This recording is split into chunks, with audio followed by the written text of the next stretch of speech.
Love film love வந்து ஒரு area இந்த படத்தில் இருக்கும், but love is not the focus. இப்போ அவங்களுக்குமே ஒரு பெரிய திவ்யாவுக்குமே ஒரு பெரிய ஆக்டிங் ஸ்கோப் இருக்குது, ஒரு ஆக்ஷன் இருக்குது. ஸோ பொண்ணுங்களுக்கு பெருசாக ஆக்ஷன் நிறைய படங்களில் வந்து ஸ்கோப் இருக்காது. பட் இந்த வாட்டி அவங்களுக்கு அவங்க பர்ஃபார்ம் பண்ணுறதுக்கு அவங்க ஆக்ஷன் இதுக்கு எல்லாமே இருக்குது. ஸோ எல்லாருக்குமே ஈக்குவல் இம்பார்ட்டன்ஸ் இருக்கும் அந்த ஃபிலிம்.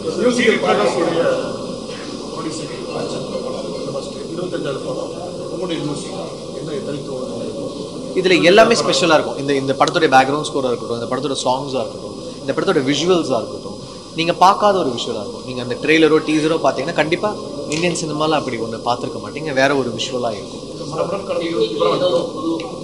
டெக்னிக்கலாக இந்த படத்துடைய ஷூட் பண்ணதே இந்த சிஜிக்காக ஷூட் பண்ணது, இந்த படத்துடைய கேமரா ஒர்க்கு, இதோட லென்ஸ் சாய்ஸஸ் எல்லாமே ரொம்ப டாப் நாட்சாக இருக்கும். அதை வெனஸ் கேமராவில் தான் ஷூட் பண்ணோம். இந்த படத்தை குக் ஆனமாஃபிக்கில் தான் ஷூட் பண்ணோம். அதுக்கப்புறம் இதோடைய சிஜி வந்து 1 year ஒர்க் பண்ணோம். ஃபஸ்ட்டு அந்த சிஜி போர்ஷன்லாம் முடிச்சுட்டு அவங்களுக்கு 1 year பண்ணி நம்ம ஊர் டீமே பண்ணியிருக்காங்க, நெக்ஸ்ட் ஜென் ஒரு டீம். ஸோ இது எல்லாமே இதில் புது எக்ஸ்பீரியன்ஸ் தான் இந்த படத்தில். அது விஷுவல் எக்ஸ்பீரியன்ஸ் நீங்கள் பார்க்காத ஒரு விஷுவலாக தான் இருக்கும். ஹாரர் அட்வென்ச்சர் இதுக்கு நான் பண்ணதே இல்லை, இதான் ஃபஸ்ட் டைம் அந்த ஜானருக்குள்ள மியூசிக்கில் வரேன். ஸோ நம்ம ஒரு ஹாரி பாட்டர் ஸ்கோர் பண்ணால் எப்படி பண்ணியிருக்கோன்றதை நான் ஒரு கமர்ஷியல் ஜோனுக்குள்ளே கொண்டு வந்திருக்கேன். அதுதான் நான் கிங்ஸ்டனில் ஸ்கோராக ட்ரை பண்ணியிருக்கேன்.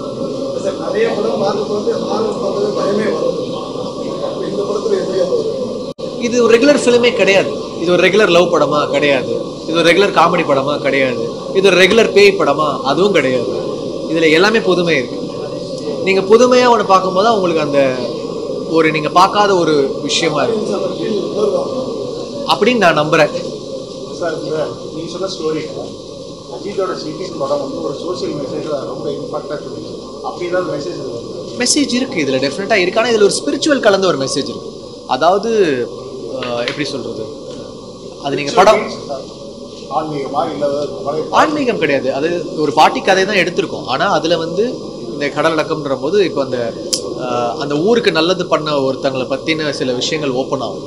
அது வந்து அவர் மேலே ஒரு சுமத்தப்பட்ட பழியோ இல்லை ஏதோ ஒன்று வந்து அது கிளைமேக்ஸில் என்னவா மாறுது, அண்ட் அந்த ஊருக்கு அது எவ்வளோ இம்பார்ட்டண்ட்டு, அந்த ஊருக்கு அது என்னவா செய்ய போகுதுன்னு ஒரு ஊரோட கதை.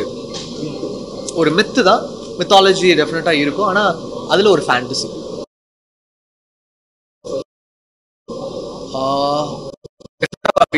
300 தியேட்டர்ஸ் இன் தமிழ்நாடு.